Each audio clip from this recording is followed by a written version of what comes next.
көресіңдер осы қызылды басын ғой. Мен өзі кесіп тастаймын.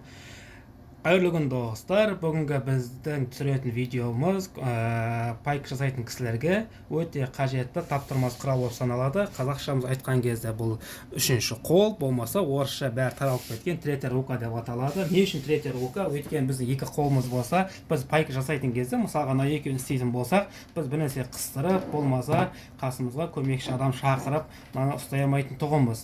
Ал бұл третья руканың айырмашылығы, мысалы қараңыз, мына алдыңыз ұстаттыңыз, мынаны ұстаттыңыз. Екеуін былайына қоясыз да, сана тік тұрмай тұр, қоясыз, пайкілей беруге болады. Болмаса, Наполеон қолыңызды алып алдыңыз, мысалға мынаны пайкілеп жатсыз.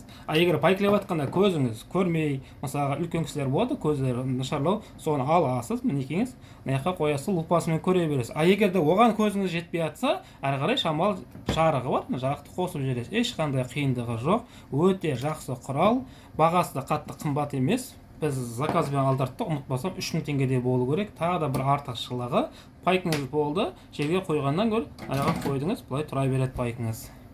Өте таптырмас құрал, пайдаланыңыздар, қолданыңыздар, сау болыңыздар, каналға тіркеліңіздер.